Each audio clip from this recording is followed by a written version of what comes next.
দেখো শুভজিৎ, এই মুহূর্তে কিন্তু এই যে যে জায়গা রয়েছে সাঁতরাগাছির, অর্থাৎ এখানে মাঝে একটা লোহার যে ব্যারিকেড, সেই ব্যারিকেড রয়েছে। ওপারে পুলিশ কিন্তু বারবার করে মাইকিং করে একটাই ঘোষণা করছে যাতে শান্তিপূর্ণভাবে তারা আন্দোলন করেন।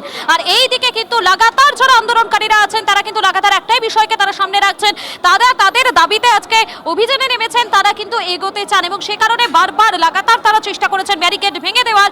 কিন্তু পুলিশের পক্ষ থেকে যে প্রচার লাগাতার চালানো হয়েছে তার জেরে কিন্তু এই মুহূর্তে যারা আন্দোলনকারীরা রয়েছেন তারা রাস্তায় বসে পড়েছেন, রাস্তায় বসে কিন্তু তারা প্রতিবাদ করছেন। আমরা সেই ছবিটা লাগাতার দেখানোর চেষ্টা করছি।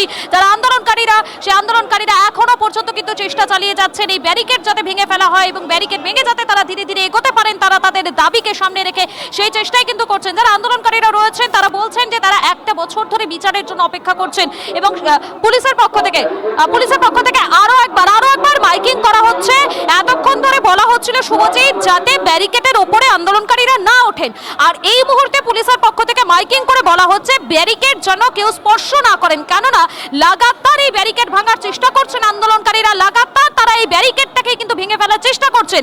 কিছুক্ষণ আগে ব্যারিকেডের ওপরে হাতে জাতীয় পতাকা নিয়ে কিন্তু যারা আন্দোলনকারীরা তারা ছিলেন এবং সেক্ষেত্রে পুলিশের পক্ষ থেকে মাইকিং করে বলা হয়েছিল যাতে এই ব্যারিকেডের উপর থেকে তারা নেমে যান, না হলে কিন্তু তাদের বিরুদ্ধে ব্যবস্থা নেওয়া হবে। আর এই